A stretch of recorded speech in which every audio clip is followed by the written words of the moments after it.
ನಮ್ಮ 40-50 ಸಾವಿರ ರೂಪಾಯಿ ಬೈಕ್ಗಳನ್ನ ಯಾವ್ರಿ ಕೇಳ್ರು ಕೊಡಂಗಿಲ್ಲ ನಾವು ಹಿಂದೆ ಮುಂದೆ ನೋಡ್ತಾವ ಅಂತದ್ರಾಗ ಮಾಲಕ್ರ ನಮ್ಮ ವಿಶ್ವಾಸ ಮೇಲೆ 30-40 ಲಕ್ಷ ರೂಪಾಯಿ ಗಾಡಿಗಳು ನಮ್ಮ ಕೈಯಾಗ ಕೊಟ್ಟಿರ್ತಾರೆ. ಗಾಡಿಗಳ ನಾವು ಚಂದಂಗೆ ಇಟ್ಕೊಂಡು ಅಂತಂದ್ರೆ ನಮ್ಗೆ ಯಾವಾಗ ಕೈ ಬಿಡಂಗಿಲ್ಲ, ಅವು ನಮ್ಮ ಕೈ ಹಿಡಿತಾವೆ. ಅಷ್ಟೇ ಡ್ರೈವಿಂಗ್ ಲವರ್ಸ್.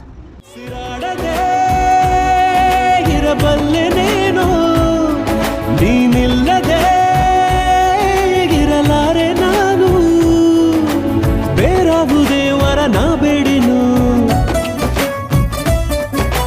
ನೀ ಸಿಕ್ಕಿದೆ ಅದೇ ಪುಣ್ಯ ಕಣೆ, ನನ್ನ ಏಕೈಕ ಸಂತೋಷ ನೀ.